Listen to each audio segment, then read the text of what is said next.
We are on air. This is Neil. He's busy right now. But in about 4.5 minutes, he's going to be the model of attention, and he's going to be asking questions, and he's going to be stumping me with questions. And just wait 4.5 minutes for Neil.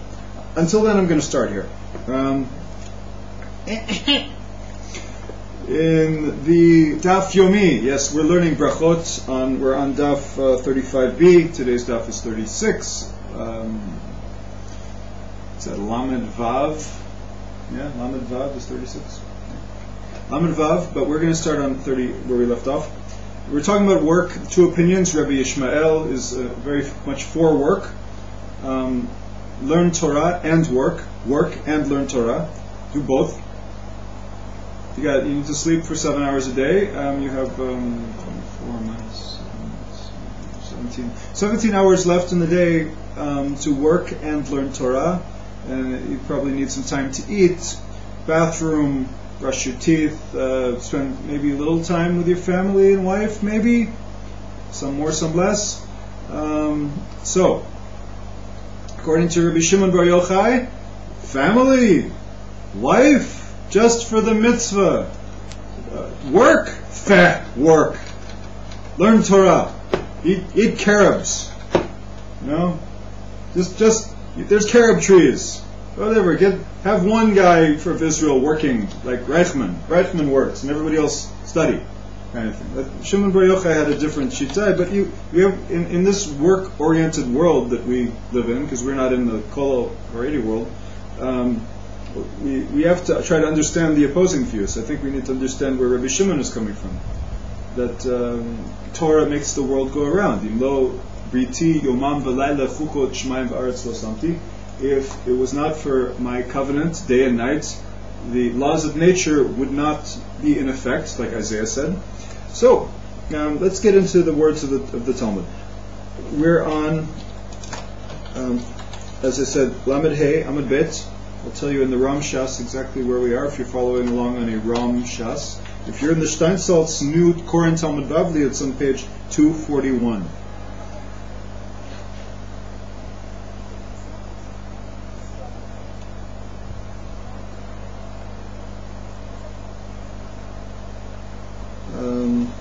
Okay.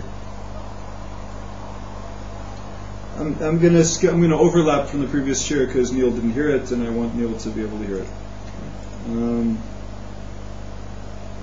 We talked about Vasapta Deganecha. Did you get that part? When you shall gather in your grain, meaning you can't work. Rabbi Yishmael learns this verse, so you shall gather in your grain, meaning you can't learn all the time because you need to go gather in your grain. Work. We have on the camera. We have a perfect example of somebody actually working. It's great. You see there are Jews who actually work. It's wonderful. Okay, so in Jerusalem too. I mean, that's like rare. Okay, so anyhow, so disproves all your theories about what we think about Jews in Jerusalem. So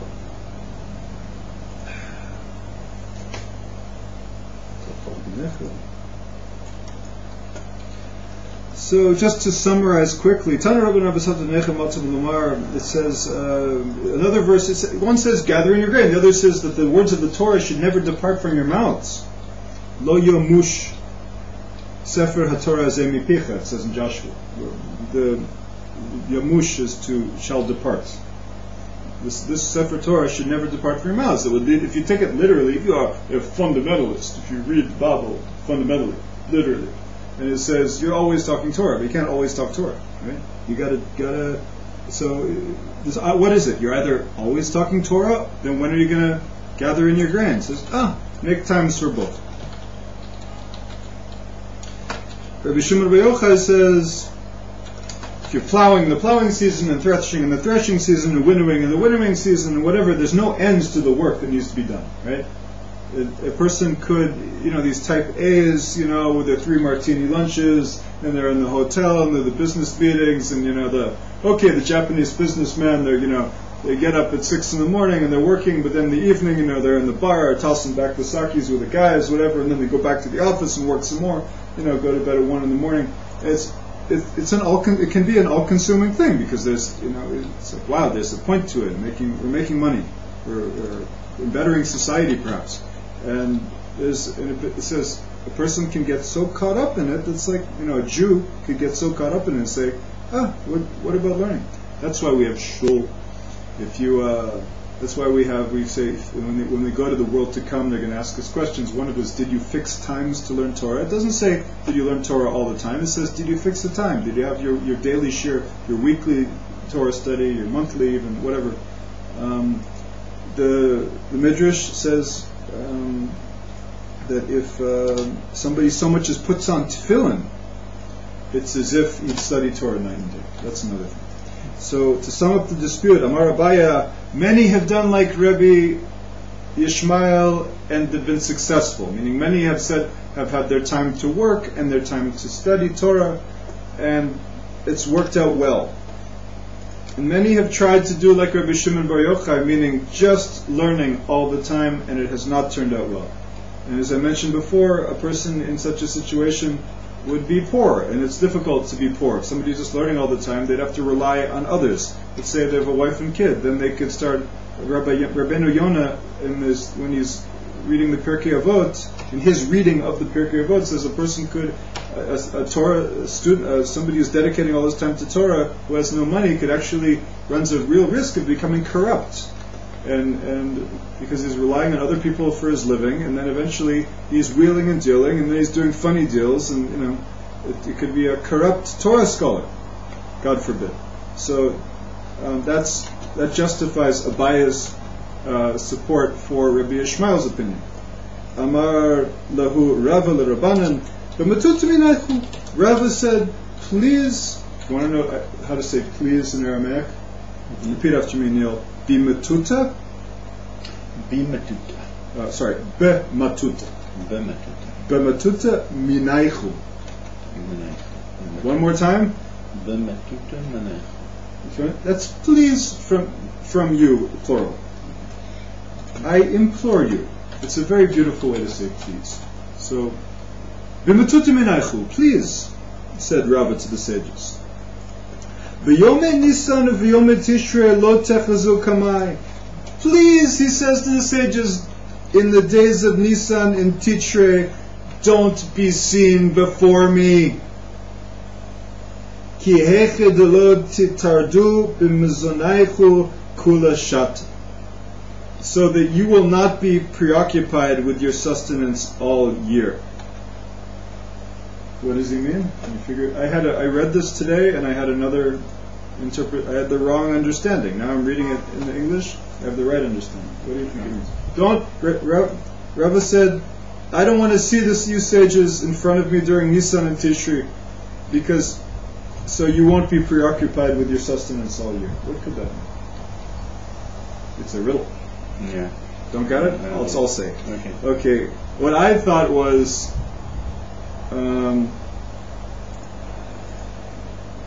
that for some reason I had this faulty understanding that he was somehow so upset with them if they came to him in Nisan and Tishrei. What's special about Nisan and Tishrei? That in other words, that you should be out working. Actually, I had the right understanding. New Year's. Nisan and Tishrei are the agriculture periods. Nisan is the reaping period in the spring. We reap the fields in the spring, and Tishrei is a planting period. These were crucial agricultural periods, at least in the Middle East, in Israel. In Babylonia and in Israel, these were the times when there was heavy work done in the fields to be done. And then, but he says, so in that way you won't be preoccupied with having to make a living all year. Don't come to the Beit Midrash, he said. He didn't say outright, don't come to the Beit Midrash. Okay, come to Minyan. But basically, you got to be you have to do the work the way you're supposed to be doing at time. There are times of the year for work, especially in an agricultural society. You got to be there. Otherwise, it's going to be bad news. Amar Rabba Barbar Chana. You're the Barbar? Barbar. Barbar is in the Gemara. Rabbi Bar Chana. Bar means son, like bar mitzvah, right? The son of Chana. Why his name was the son of Chana, there's a story, I don't remember. And why he's named after his mother is always an interesting story. But anyhow, he's one of the great rabbis of the Talmud, and he says, in the name of Rabbi Yochanan, in the name of Rabbi Yehuda Rabbi Eli,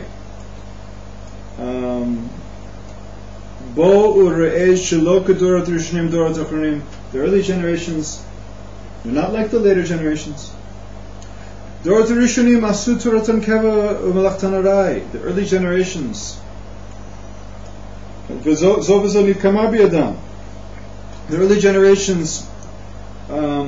were their main occupation was Torah, and their occasional occupation was work, and they didn't lack anything. They knew their Torah, and they had what to live on.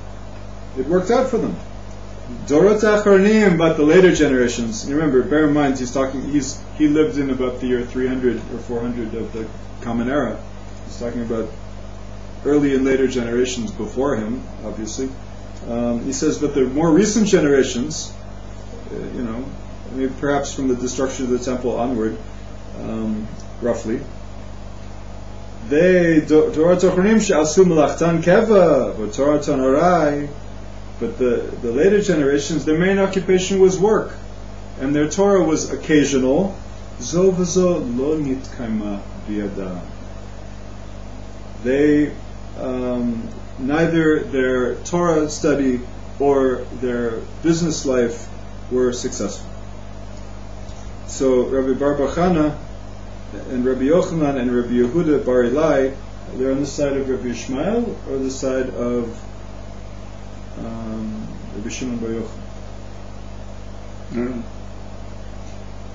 Okay, I'm going to review it for you. Rabbi Ishmael was for work and learning, like Bnei Akiva, Torah Vavot, right? And Rabbi Shimon Bar Yochai, he was the kolel man. He was like just whatever, just work, just learn Torah, just learn, and everything will be okay. So, what is Rabbi Bar Chana for? Work. No, you're not listening. No. Okay, grab the Gemara. So he said the early generations, they made their main occupation was Torah, and their occasional occupation was earning a living, and it worked out for them. It worked out for the earlier generations. So it's the later generations. Well, he's not for either, really. He's saying the truth is he doesn't come out for, he comes out for both and against both. See what I'm saying? The early generations, they basically learned and occasionally worked, and it worked out for them. They had enough. They had all they needed in physical life, and their spiritual life was fine. They knew the Torah. Everything was hunky dory.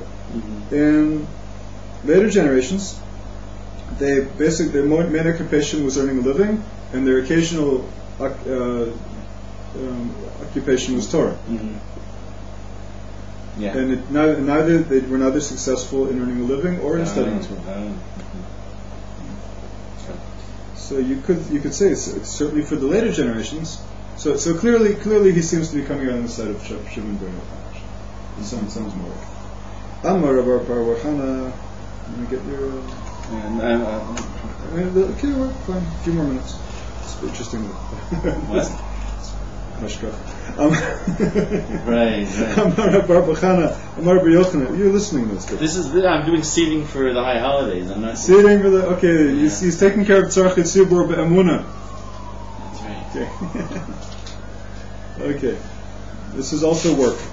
Somebody has to wash the floor of the shul too. Okay, I learned Torah, but I don't wash the floor of the shul kind of guy. Give me a break.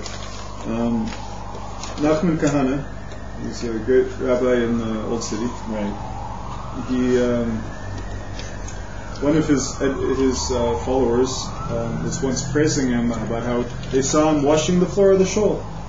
He said, "Rabbi, you're washing the floor of the shul?" He's like, with my books on the Tosfos, he writes these wonderful books in Hebrew and some in English, translated in English, explaining the Tosfos. He says, maybe I got the pshat right, maybe I didn't. I don't know if I'm going to get my Olam Haba from my books on the Rashi and Tosfos on the Talmud. But if for washing the floor, I know I'm going to get my Olam Haba. So I heard this from one of his followers, and I said to him, that's great, Mazel Tov, he washes the floor to his shul. I wouldn't say that it's a reason that he's going to get his Olam Haba. I would say it's a reason he's not going to Gehenna. It's just a basic thing to do. It's nothing you get, it's not rewarded for. It's like just a basic thing, clean the floor, big deal. Okay, you say he's a big rabbi, it's not proper, blah, blah, blah. It's his own shul, it's a normal thing. It's no special schut in it, really. I see it as just ordinary. It's like men who are, let's keep on. We just read that. No, it's a different one.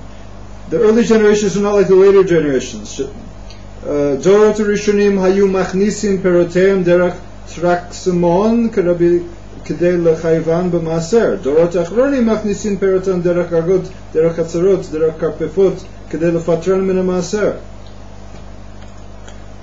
He says the early generations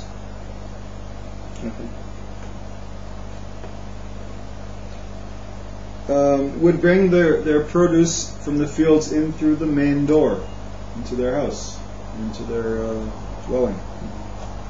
It's called the Traxamon. It's the main entrance.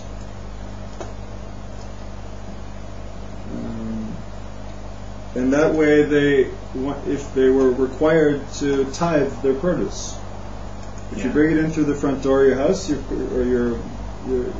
or the front door of your production place, it's required for the tithes. The later generations, they would bring their produce from the fields before obviously before they tithed it, from the roof or from the courtyard, threw it over the wall or from the back door, something like that. In order to exempt them from tithing, because if it doesn't go through the front door, it's exempt from the tithes. Amar Rabbi Yanai.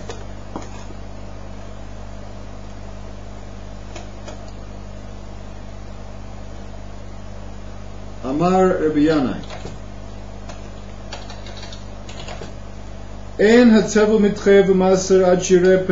The law is that the untithed produce, called tevel, it's only required for tithes once if it sees the front of the house, as it is written, "Bi'arti hakodesh min habayit." I have removed the consecrated from the house. From the house, leading us to understand that it has to have seen the front of the house through which people enter and exit. It's brought into the house this way. That's learned from that verse. Rabbi Yochanan Amar afilu chatzer kovat. Rabbi Yochanan said even bringing it into the courtyard determines its status. Rabbi Yochanan said no, it's not just the front of the house. All you have to do is get it in the courtyard, meaning not even through the front door. So this is written va'achlu b'sharecha v'saveu, because he brings a verse to prove his point. You have eaten in your, they shall eat in your gates and be satisfied. In your gates, meaning in your courtyard. Chutz min hayayin. So, okay, now we go back to our subject from yesterday. The question is what bracha to say on which food. So, very priya etz to say on fruits, except for bananas, okay. Fruits that grow on trees, we say borkrats. Correct? Banana looks like a tree. Yeah, we have to get into that later on about why some things are from the earth, even though they seem like a tree. Depends on maybe there's details about the way it grows that the sages were sensitive to. So wine, you say borkrats etz. There's a different. The Mishnah says no. On wine we say Borei Pri Hagefen, who creates the fruit of the vine. Ma'ishana yain. What's the difference of wine? Ilem mishum de ishtane leiluya, ishtane levracha. if you say that it's different because the fruit changed for the better, li'iluya, like al, right? Iluya sounds like al, above. Iluya is for the better. V'lo ishtane mishum d'ishtane li'iluya, because it changed for the better. Ishtane livracha. Does that mean the bracha changes? It's questioning. It doesn't have an answer. V'harei shemen.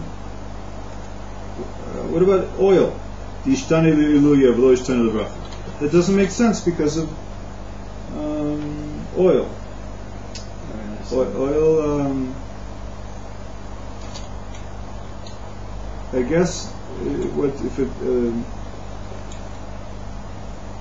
Perhaps in those days, what the question is, what bracha do we say on olive oil? Do we say Borei Priya Etz or Shehakol Miya B'Dvaro? Maybe today we say Shehakol, but maybe back then they would say Borei Priya Etz before they established the law. It comes from an etz, olive tree. I thought you only say the bracha when it's apparent what it is you're eating. If you're eating olive oil. That's again. When the Gemara is not psak halacha. The Gemara is the whole kitchen of the halacha. You see how it formed, and the logic that eventually turned into the way we do things. It's the whole thing that's interesting about the Gemara. Otherwise, we have the Mishnah Torah. We just learn the book of halacha. We see how it's done. That's it. And there's no intricacy at all.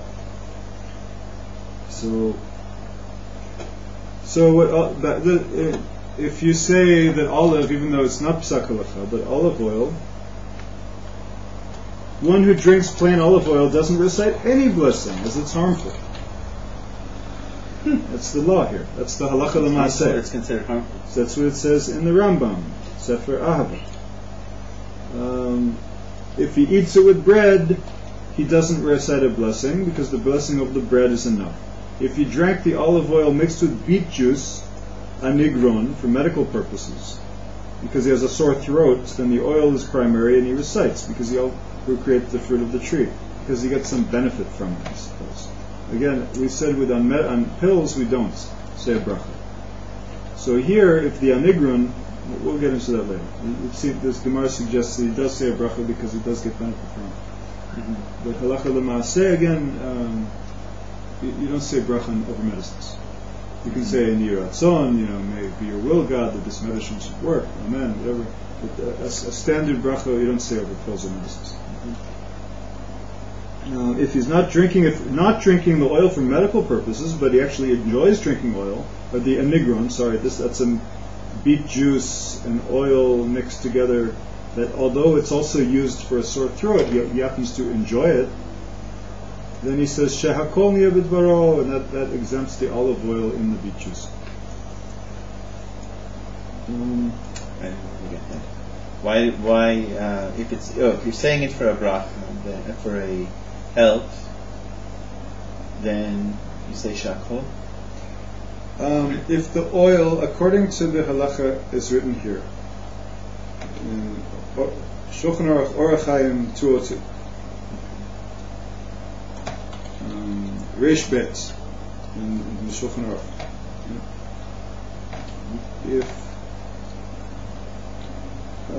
If you just have plain olive oil, there's no blessing at all. Right. Just a spoonful of olive oil, no blessing, because it was not considered harmful.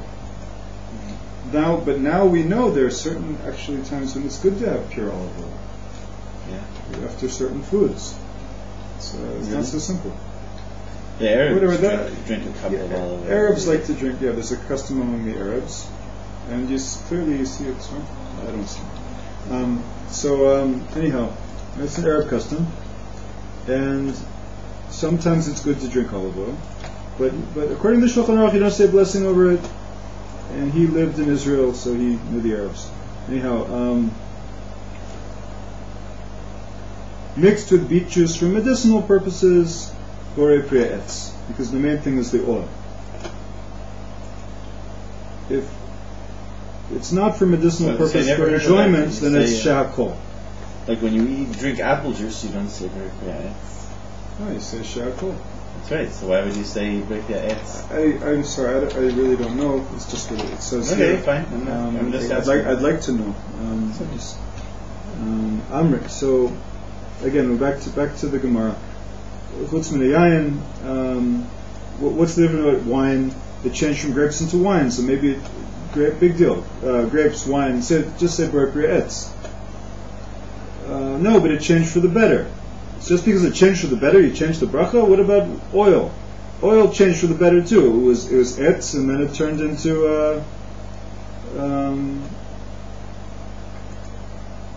it was an olive, and it turned into olive oil. And you don't change the bracha. It's still, at least back in those days, it was Berkya Etz. The Amar Rabbi Yehuda Amar Shmuel, V'ken Amar Rabbi Yitzchak Amar Rabbi Yochanan. So these rabbis in the Talmud said, Shemen Zayet Mevarchin Alav Borei Priya Etz. According to all of these four rabbis in the Talmud, olive oil is Borei Priya Etz. Amrei Hata Mishum Delo Efshar Hechi Mevarech. There, in the case of oil, it is because it's impossible to find an appropriate bracha. So how do we recite the blessing? Nevarech Borei Priya Zayet. We should have a special bracha that creates the fruit of the olive. We have no such bracha today. Mm-hmm. But if it makes sense with the wine, it's like you have a grape, Borei Priya Etz. You eat, turns into wine, Borei Priya Geffen. It's special. So also olive oil is special too. So say Borei Priya Zayet. Nevarech Ale Borei Priya Etz Zayet. Maybe we should say it creates the fruit of the olive tree. Ela Amar Marzutra Chamara Zayin Mishcha Lo Zayin. Marzutra offered a different rationale. Wine nourishes, like mazon and zan, nourishing, like huel zan mafarnas lakol. So zan means nourish, zayin in Aramaic. So wine nourishes, oil does not nourish. Umashcha lo zayin, oil doesn't nourish. What kind of nourishkeit is this? Very cute. That's not. Why? Because I said nourishkeit? Nourishkeit. Nourish? Nourishkeit. Nourishkeit. Oh, for you non-Yiddish speakers out there, like me, I don't really speak Yiddish.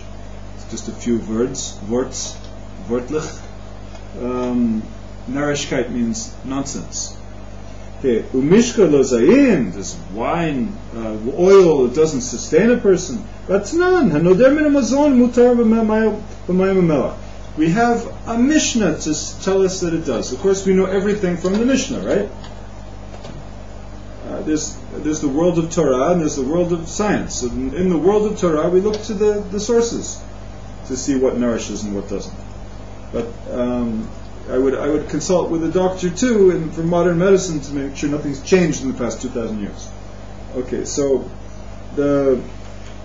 if you make a vow from food, if Joe Schmo says, I'm vowing from food, for whatever period of time he's vowing, he's not going to eat. Mutar b'mayim u'v'melech. He's still allowed to drink water and to eat salt. V'havenan b'mayim u'melech hu delo ikre mazon. Why? Because water and salt are not called food. Hakol mile ikre mazon. The halacha is by inference that water and salt are not don't nourish. Mm-hmm. Lo ikre mazon, something that nourishes, right? Or food. Ha kol mile ikre mazon, but all other edible items are considered nourishment.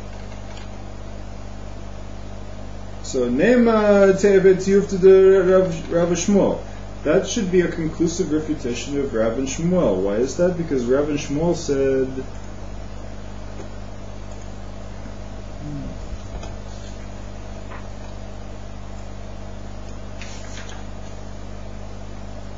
It's what follows is what they said, not what was said before. The Amre en mevarchin borei mine mazonot ela b'chameshet mine aminin bilvad.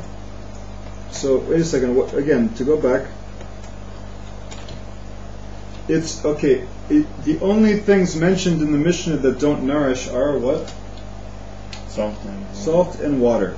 But we was trying to say that in the previously that oil doesn't nourish. They would have added oil also. Okay. So Rav and Shmuel, and later this could be a conclusive refutation of Rav and Shmuel, who said, both of them, "Ein mevarchin borei minim mezonot ela b'chameshet aminim bilvad." You only say who creates kinds of nourishment on the 5 species of grain alone. Amar, wheat, barley, others? Barley, spelt. There's 2 others. Amar Rav Huna ba'omer kol hazan alai. Rav Huna said a solution to this Mishnah referred to a case where, Rav Huna offered a solution to this Mishnah by referring to a case where he vows and he says anything that nourishes is prohibited to me. Kol hazan alai is anything that's nourishing me. I'm not going to eat from. And then in that case, he would still be able to drink water and eat salt. The question is, do you say a bracha on water? We do say a bracha on water. Yeah, because we believe it's nourishing. We enjoy it. We believe it's nourishing, but based on this Gemara, there's a valid reason not to bless. There is a kind of idea not to bless on water. You could make an argument that you don't say a blessing on water because it's not something that nourishes, and you only make a blessing on things that nourish. However, we don't do that in practice. We do say a blessing on water. Both water and salt, you are nourishing. That's right. No, it might not be nourishing. Let's say even it's true. Okay, we know a person needs water, but he gets water from other drinks too. Just the plain water. We know by medical. Again, there's the world of medical science and there's the world of Torah, and they don't always have to go together. Some people get very upset when they find things in the Torah that don't jive with medical science. There's no reason to get upset for me, and other people, but some people do. They just don't understand. There's 2 different worlds with some connections between them. So let's go into the world of Torah and say that water doesn't nourish. But it does satisfy. This is enjoying. It's enjoyable to drink a nice cold glass of water. So the rabbis say you make a blessing on water. Unless there might be certain conditions where you don't, I won't get into it. Alma mishchazayin. Apparently oil nourishes. Elechamra sa'id. Wine, apparently oil nourishes, but wine sustains. No, it's here. No, satisfies. Sa'id here he translates as satisfies. Wine satisfies. The mishcha lo sa'id. Oil doesn't satisfy. Do people sit around and drink oil the way they sit around and drink wine? No. It doesn't satisfy the way wine does. Baha Rava Hava Shate Chamra Kol Ma'ale Yoma Tefista. Wouldn't Rava drink wine all day on the eve of Passover? Rava used to like to drink wine. Erev Pesach, he would have wine all day. He knew how to drink. He could walk a straight line, drive a car, anything. He was, don't try this at home. He was a great sage with mystical powers. It's different. But people don't have that ability anymore. Why would he drink wine on the eve, the day before the Seder, the day afternoon preceding the Seder? Because it would stimulate his heart, whet his appetite, so he would eat more matzah at the Seder in order to eat more matzah and do more of a mitzvah. Tuva garer, porta sa'ed. A lot of wine stimulates, a little satisfies. Umisa ed klal. Gemara asks the question, wait a second, does wine actually satisfy at all? It's like from the Psalm 104 that we say on Rosh Chodesh, the extra psalm for Rosh Chodesh. Wine gladdens the heart of man, and bread sustains the heart of man, fills man's heart. Right? So so the Gemara says no, it doesn't. Wine doesn't satisfy; it gladdens, makes one happy. Nama hudasa'ed, bread satisfies. Chamra lo se'ed, wine doesn't satisfy. Ela chamra itbe tarte, but wine has two. It also satisfies and also makes a person happy. That's the solution. Nama, bread, sa'id, samoche lo masamem. Bread satisfies. Yeah, if a person has some bread, they feel full. You don't eat bread the way you drink wine. It doesn't gladden. It doesn't make you happy. And unless it has something funny in it, it doesn't make you hot. It's bread. Since wine has all of these virtues, you say, so we should have 3 blessings after it, the way we do have bread. When we eat bread, we fix a meal, we have 3 blessings afterwards. And according to the law of the rabbis, well, Deraitza, Derabanan, there's one blessing instituted by the rabbis. So back then, again, whenever you hear something like this, just remember we're talking about 1,800 years ago, 1,700 years ago. Drop in the bucket. Yeah, I'm just saying we can't say the way we do things now is like the way we did things back then. Similar, but not exactly the same. So if so, we should have 3 blessings. Maybe even the 4th blessing was instituted back then, but he's just talking about Deraita. Lo kave inashi sudate ilave. A person doesn't base his whole meal on wine unless he's a wino. Okay? Amarle Rav Nachman bar Yitzchak lo Rava. Ikava ilave suudate mai. If a person based his meal on it or not, what's the ruling? What's the bracha you say on it already? Amarle lichashe yavo Eliyahu ve'amer I have kviusa hashta miha batla dato etzel kol adam. When Elijah comes, Rava answered back to Rav Nachman bar Yitzchak, when Elijah comes and says whether or not it can serve as the basis for a meal, Eliyahu is going to tell us if you can base a meal on wine. Now nowadays people have, I guess, wine parties, but they're also having cheese and grapes and crackers and whatever. But Eliyahu is going to say whether this is considered a basis of a meal, wine. Vayomer I have a kviusa. He's going to say whether it serves as a basis. Hashta, now, miha, nevertheless. Batla dato etzekol adam. His intention, what Elijah will say in the future, is irrelevant by the opinions of all other men, because he is not required to recite, because we know we're not required to recite the complete grace after meals after wine. We would only do that after eating a certain amount of bread. The note here says, when Elijah comes, it is a standard concept that appears in halacha with specific applications. This whole thing about when Elijah comes is actually a halachic principle. It originates in the book of Ezra, when an uncertainty is left unresolved until there arose a priest with Urim v'Tumim, a real priest. Yeah. Elijah does not come to establish new halachot, but to resolve uncertainties that arose due to the lack of sufficient evidence. So teku, what teku means in the football game? It's a tie, it's a draw. Teku, that comes from the Gemara. It's tishbi yotaretz kushiot ve'ibayot.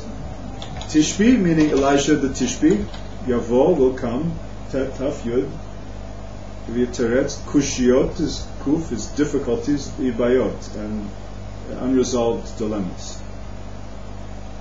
Possible solutions that haven't been resolved. That's teku. So, gufa. So, could you say that one more time? Teku. Taf yud kuf vav.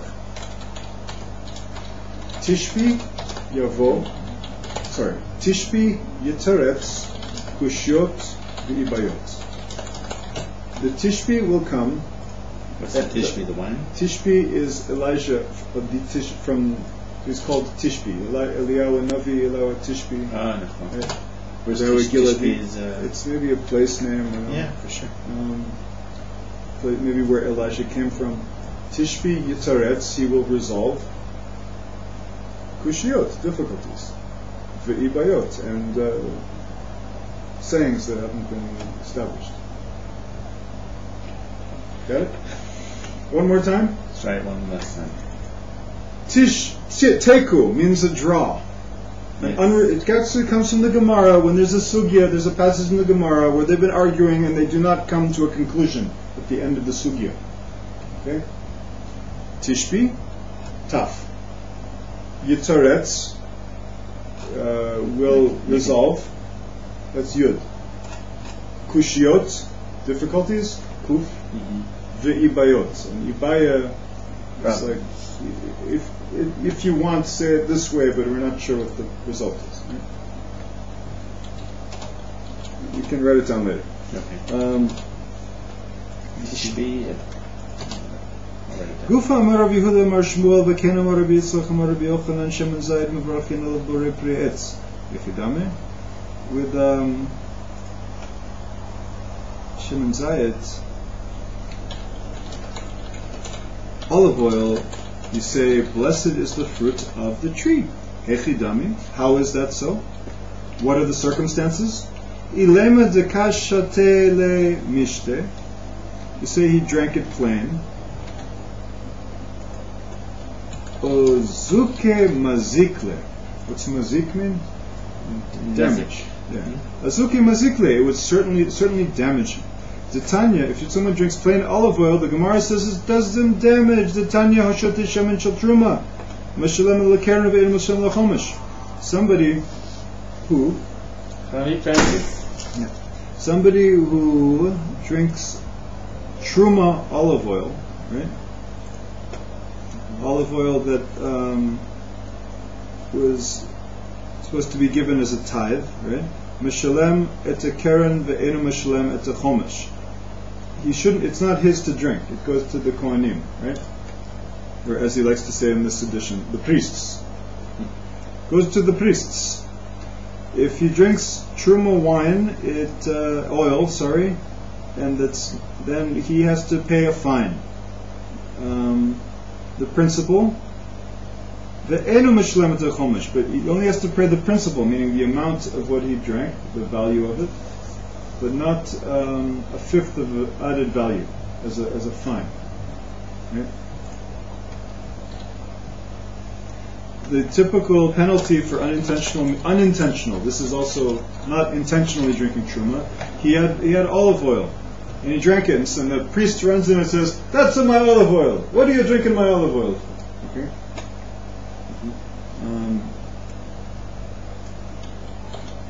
Then the law, I didn't know. So he's got to reach in his pocket and give the money to not to the priest, but to the comptroller of the Holy Temple in Jerusalem. I don't know where he gives it.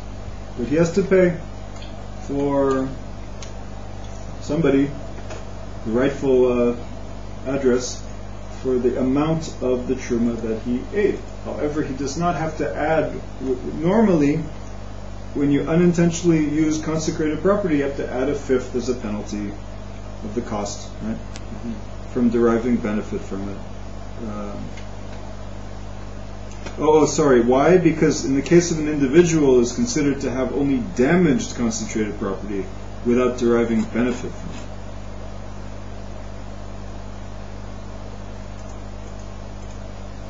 In other words, the point of the reason he brings this Mishnah is to prove that oil is damaging, right? Because They say oil is damaging. How do we know? Because he doesn't have to pay that fifth.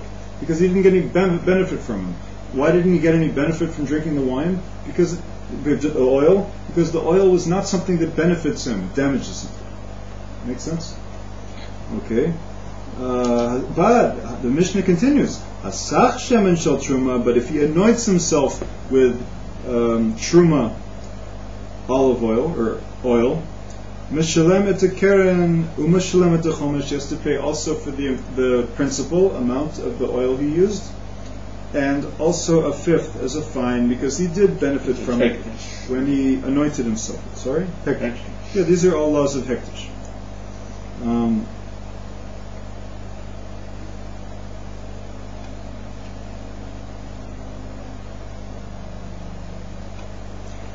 So the question is, what you wouldn't say a bracha on something that's damaging. So maybe there's no bracha on olive oil. Again, like we said before, drinking plain olive oil according to halacha, there's no bracha at all. Because it's harmful. Yeah. And also because if you don't like the taste of it, you don't say it. Yeah. I like the taste of olive oil. Yeah, sometimes.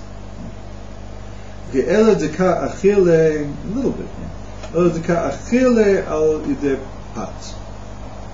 Another thing is that how do people eat olive oil? They don't just drink it straight. They eat it together with bread. And it's very good. You take some zatar and some olive oil, mix them together, and dipping bread in it. It's great. Okay. Ihachi zatar, sorry, hyssop. Yes, the holy hyssop in the Holy Land. Okay, ihachi. So again, we eat olive oil with bread. So you're making a blessing on the bread, and that takes care of the blessing for the olive oil. Ihachi havile pat ikar v'hu tafel, like I just said. Utzanan zeh klal kol shehu ikar v'imot tefela mevarech al ikar u'poter et tefela. And whenever you're eating something that is primary together with a food that is secondary, you say the blessing over the primary food, and that takes, you don't have to say the blessing over the secondary food because it's included in the primary.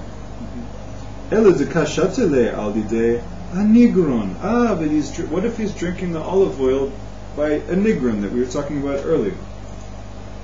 Amar Rabbi Bar Shmuel. A nigron is comes from the Greek word oinogaron. Oinogaron, meaning wine mixed with oil. However, he says here that a nigron was oil mixed with beet juice.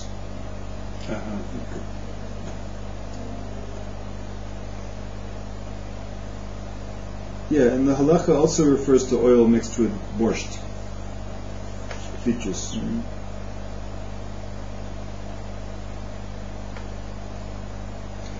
Okay. So if you,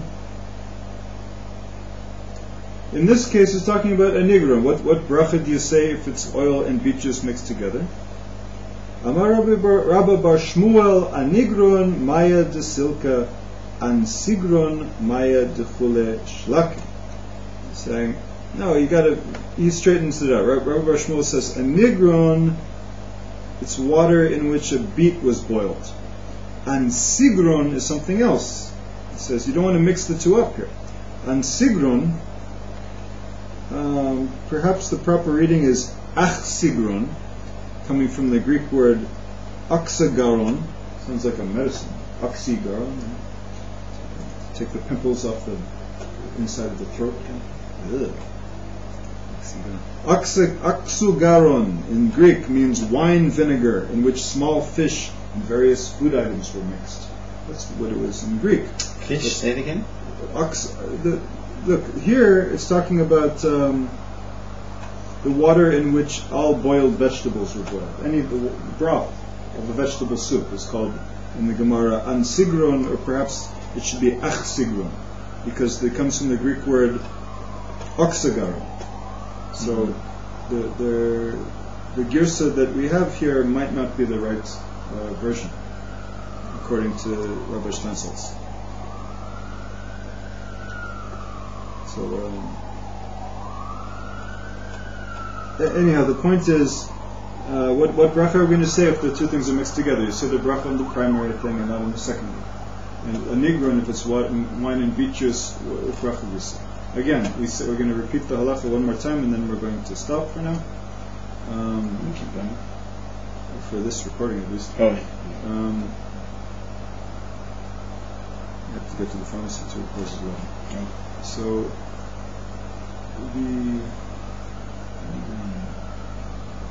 the halacha, just to conclude with halacha l'maaseh, even though we're kind of in the middle here, let's just go a little more and finish this one part here. If so, the anigron, the oil and beet juice mixture, is the main thing. The beet juice is the main thing, and the oil that's mixed into it is secondary.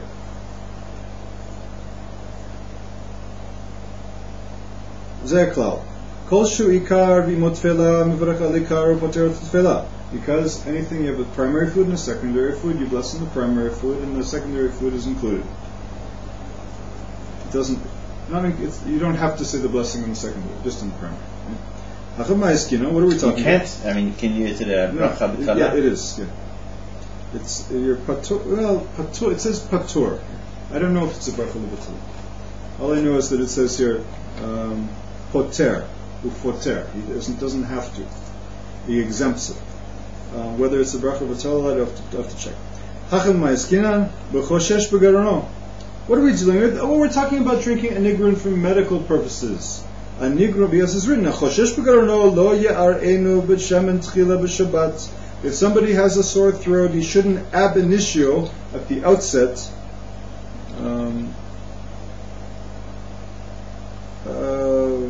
gargle oil on Shabbat for medicinal purposes. So gargle. Let's say if the doctor says or the healer says you have a sore throat, you should gargle oil. Mm-hmm. Possible. The Mishnah says no, you don't gargle oil on Shabbat at the outset. In other words, if you're conscious of what you're doing, you say, and you know what to do, you say, no, I don't do it. Aval noten shemen harbe toch anigron uvolea. But rather you take the borscht, the beet soup, and you mix it with a lot of oil and swallow it. And that way, he's not doing a medical procedure. If it's something, if the oil is going to alleviate his pain, it's okay. The halacha permits it.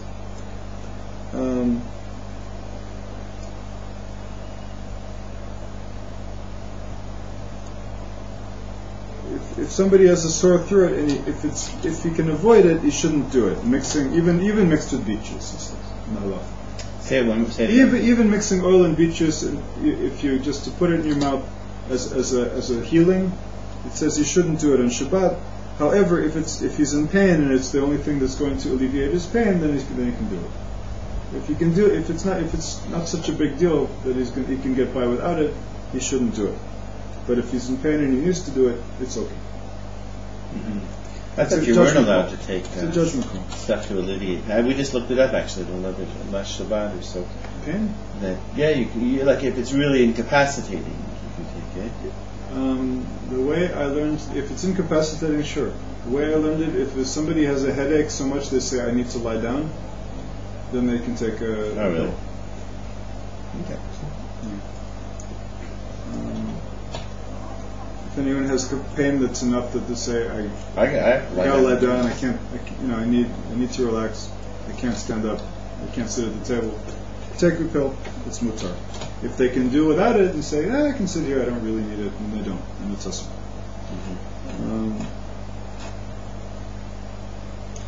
According to the Bach, even if it's alleviating the pain, it's not okay. He's stricter. In practice, it depends on the local custom at the time. When and where healthy people do not drink oil in that manner, it's prohibited. So this thing about the oil depends on local custom. Pshita. This challenges what was just said. What was just said is,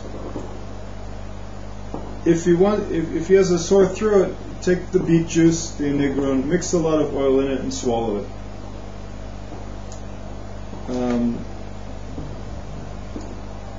Then he's saying, creates the fruit of the tree.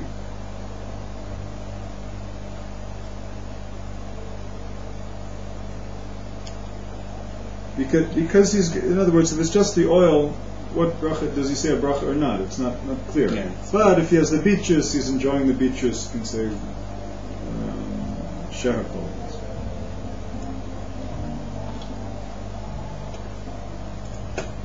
The Gemara says, no, it's obvious that you recite a blessing, but the previous section seems to suggest that it's not obvious, so you have to do a trick. Here the Gemara is saying, no, it is obvious, you don't need a trick for it. You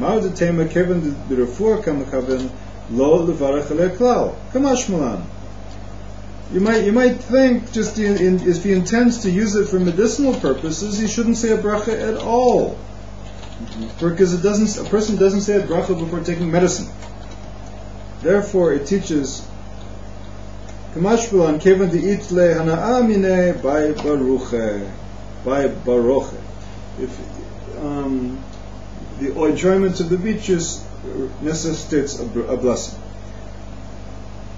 Okay, I'm going to pause here and start another video.